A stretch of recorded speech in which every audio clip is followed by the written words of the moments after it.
why the kicker position in fantasy football is the most expendable position, but how it can also be the biggest cheat code to win a fantasy football championship. Welcome back, everybody, to my channel. This is Fantasy Football 201. It's an advice channel talking about fantasy football to help you win a championship this year. In this video, I'm going to be going over kicker strategy. I'm very excited to talk about this because the kicker position that should be drafted in the last round of the fantasy football draft, and by making your kicker expendable, you can actually create for yourself a very good cheat code to help you be successful in fantasy football. So I will get into that in this video. Before we get started, if you're interested in content on my channel, please check it out. I make a wide variety of content. You can check it out in the description below. And if you're interested, consider commenting, or subscribing. So we will get into the kicker position. So kickers routinely in fantasy football, one of my biggest, not really a pet peeve, but just one of the things that frustrates me the most with fantasy football is that people are always overdrafting kickers. People are taking them way higher than they should go, costing themselves players in the back end of the fantasy football draft that would be very beneficial for them in fantasy football because they're reaching for a kicker, and it's just not worth it at all. And I'm going to break down the stats of why this is. But basically, the structure of this video that I'm going to talk about, I'm going to go into why the kicker should be taken in the last round by looking at specific data from years past. Then I will get into the strategies that can work to your advantage if you make your kicker expendable in fantasy football, particularly with regards to the waiver wire. And then I will talk about kickers that I actually do like that you can get in the last round of the NFL fantasy football draft for this season that could be very beneficial. So let's talk about kickers and why they should be going in the last round of the draft. So I did some digging into the data for kickers based on the last 3 seasons.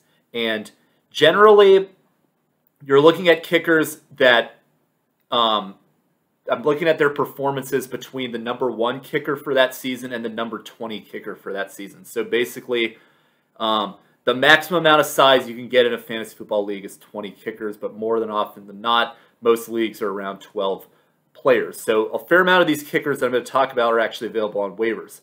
So in the year 2020, last season, the number 1 kicker had 160 total points for the fantasy football season versus the number 20 kicker who had 113.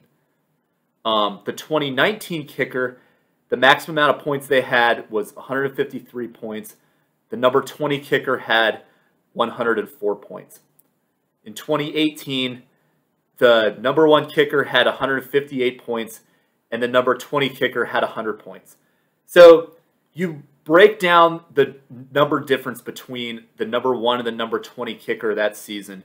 Generally, for each year, it's right around 50 to 60 points in a difference between the number 1 kicker and the number 20 kicker for the past 3 years. So all that being said, it really doesn't make a lot of sense to draft a kicker number 1 overdraft a kicker because they're not scoring a significant amount of points more than the number 20 kicker. So I further break down these numbers, and you look at that this is a performance over a 16-game season over the past 3 years. The number 1 kicker over the last 3 years was averaging 9.8 points per game. The number 20 kicker over the past 3 seasons was averaging 6.6 points per game.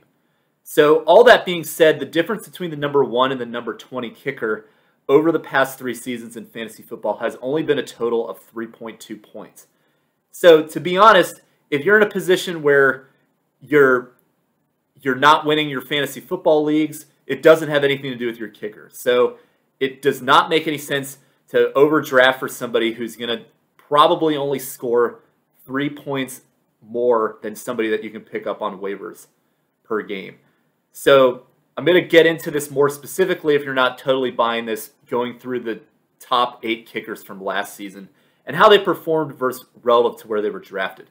So did some deep diving as well into the average draft positions for kickers. Last year, this is data displayed for kickers in 12-team PPR leagues. So essentially, there's 12 teams picking kickers, so you're listing out your top 14 kickers in this instance, but really, these are generally right around the range where kickers are getting drafted. You're only generally taking about 12 kickers total. So based off this data, which occurred right before the 2020 season, the number 1 overall kicker that was drafted was Justin Tucker, who was drafted right around the 12th round. So on average, Justin Tucker was being taken with 4 rounds. He was being taken in the 4th to last round. So there were 3 rounds going after Justin Tucker. So you imagine that there's people probably taking Justin Tucker even higher than that, potentially even the 10th round or something like that. And that is a terrible strategy. I've talked about those 3.2 point differences over the past 3 years. But then you're not guaranteed to get more points with the kickers that are getting drafted first on the draft board. And we look through 2020, and there's a perfect example of that across the board. The number 1 kicker in 2020 was a tie between Younghoe Koo for Atlanta and Jason Sanders from Miami. They both had 160 points. Younghoe Koo, on average, was drafted in the 15th round, so second to last draft, and he was the number 8 kicker off the board on average. So you're getting, again, second to last round value, you're getting the number 1 kicker. Jason Sanders was not drafted according to the figure I displayed. He was not one of the top 14 kickers, so on average, you could have picked up another guy who tied for number 1 for kickers on waivers to start the season. We go down the list. Number 3 was Daniel Carlson from Las Vegas. He also is not included in that top 14, so you can pick him up on waivers too. The number 4 kicker, Tyler Bass for Buffalo. He was also not somebody that was in that top 14 that was drafted last year. So you're looking at it, the top 3 of the top 4 kickers, 3 of them were undrafted to start the season on average. Then you get to next, number 5, Greg Zuerlein. He was taken 4th overall, so he returned relative the amount of value that he provided, as he was the drafted overall about the 5th kicker off the board, but then performed as the 5th kicker as well. So he was number 4 in total in average draft position, but he was number 5 in total points, but still right about the same. But then after that, you get Rodrigo Blankenship at number 6 performer last season. He also was not included in that top 14 kickers drafted. Ryan Suckup, another kicker who was not included in that for Tampa Bay. And you look at Justin Tucker, the number 1 kicker overall, drafted in 2020, performed as the number 8 kicker overall in 2020. So all that being said, it makes no sense to reach for a kicker. They do not provide you any value to reach them, and you're just costing yourself other players that could be beneficial. So if this data doesn't give you enough evidence, you should not be drafting a kicker anywhere other than the last round. There's some cases that you can make that you might want to take a kicker in the second to last round if you're at the position where you're drafting defense or kicker at the end. That's what I typically do. I'll talk about defense later. But generally speaking, take kickers in the last round because you can get great value that will probably you're reaching for kickers is not going to give you the amount of points of kickers that could actually help you win fantasy football leagues, and you got to rely on waivers for kickers in order to maximize the amount of skill position players you have on your team. So we will go into more specifically how this ties into skill position players. So there's a very sneaky strategy that you can employ with kickers that I like to use that has generally helped me a lot in fantasy football. So if you're not familiar with the waiver wire process, basically what happens is week to week, you play your games on Sunday and then Monday, and then for the following week, so let's say week 1, you played Sunday, Monday Night Football, and then Tuesday morning, the waiver wire, or you got the view of all the players available on waivers, and you can claim them throughout the day on Tuesday. So what I always do is I always drop the kicker first. And the reason being, I'm going to talk about in a sec, but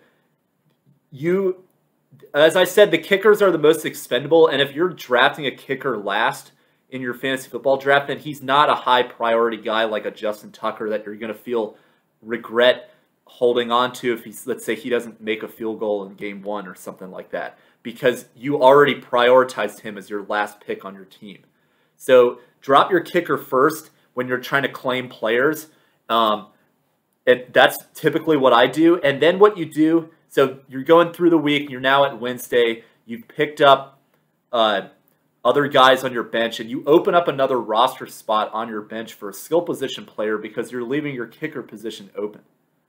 And what you do, so you hold that position. You do not pick up a kicker until Sunday. And the reason being is because sometimes you can pick it up Saturday if a player, depending on the waiver claim priorities in your league. But generally the way it works in ESPN leagues is that you cannot pick up a player within 24 hours of being dropped. So if you wait until Sunday to drop one of those skill position players that you decide not to use, then the other teams cannot pick him up for that weekend.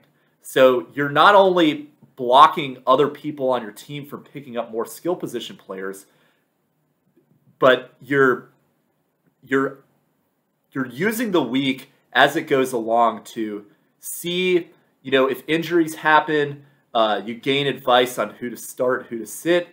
And then you have essentially another roster spot for running back or wide receiver that would probably be more beneficial to you in the long run than having a kicker that, again, difference between number 1 and number 20 is 3.2 points for the past 3 seasons. So all that being said, and you know that you don't need a kicker because you're placing him in low priority. So you don't need to pick up another kicker until you get to that Sunday. So what you're doing is you're just blocking off these other teams and you're getting more guys on your bench. You're stacking up the players that you want, and you put yourself in a situation where you're not dropping players that could be potentially more valuable to you later. So very sneaky strategy. It's worked very well for me. And the great thing about it too is that if you could pick up, if you're playing the game of picking up kickers off waivers, then you'll probably, if you just look at how last season went, of the top 8 kickers, 5 of them were generally available on waivers to start the season. And maybe even 6, depending on if Younghoe Koo is even drafted at all. So, yeah, it's a very effective strategy. I'm highly advising you to consider taking advantage of that.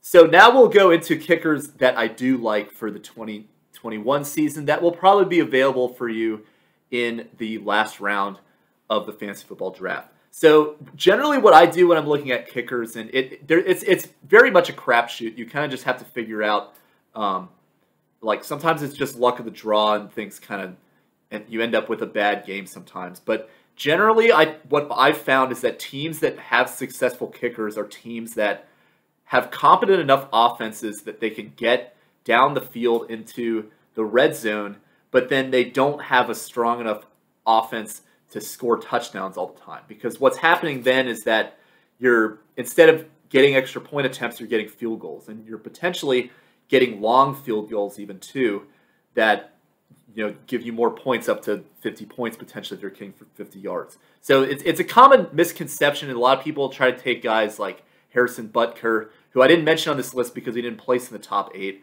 And a lot of that is because the Chiefs are primarily scoring touchdowns. They're not kicking field goals because they've got a good offense that can convert in the red zone.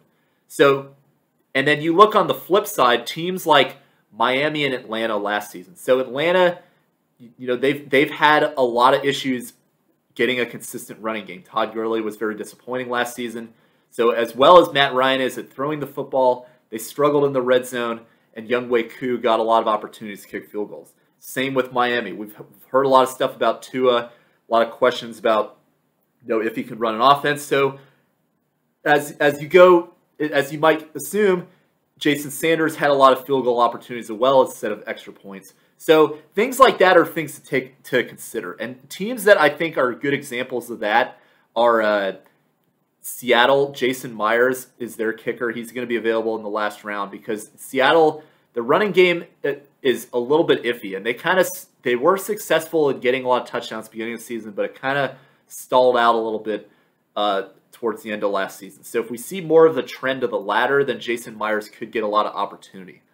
Other teams like that, Arizona, There's some running back question marks because they're going to be using Chase Edmonds, James Conner. How will they do, especially when they got some tough defenses they got to place in their division that'll probably hold them out of the end zone. Joey Sly for Carolina, another good example of that. They're going to probably have a good enough offense with Christian McCaffrey, but may not get touchdowns. And Joey Sly's got a leg too, so you can get some high-value kicks from him too. Other ones. So there's other ones too. There's kickers that are generally not well known but are on good offenses and will have opportunity. So good examples of that for this coming season. Michael Badgley, generally a guy that, according to the draft board that he was listed on for columnists for this year's team, he's listed as number 18. But they're going to have a pretty good offense this season with Justin Herbert. I think they will improve in that category, especially with Austin Eckler being healthy. So Michael Badgley is a good kicker to pick up as well. Another one to consider who almost certainly will not be drafted at all because nobody knows who he is Tucker McCann. I believe that's his first name. See, I don't even know who he is. But McCann from Tennessee is the guy's name. And if he gets the starting job, Tennessee's offense is definitely going to give him opportunities to score. Again, you have Derrick Henry, so there might be more extra points and field goals, but still, you've got to consider that he will have some good games from time to time given that offense. And then another guy who's not even on the draft board as well, who for this season in the top 14, who was number 3 last year, is Daniel Carlson. So another good kicker to have that people are still sleeping on because they didn't remember that he was number 3 last year. So a lot of guys you could pick up. I haven't even mentioned Matt Gay for the Rams. He's another one of those guys that's going to have opportunities. Things like that. So there are kickers out there that can give you good value. And if they don't, then you drafted them in the last round anyway, so there's no hesitation to cut them. So all that being said, this is the strategy that I use for kickers in fantasy football. I hope that some of this will be helpful to you so that you can employ some of this in your teams and help you win a fantasy football championship for this year. Over the next few weeks, I'll be going through some of the other positions and my general strategy for them as well. So if you're interested in any of that stuff, please consider commenting, or subscribing. And thanks for watching. I'll see you guys next time. Bye.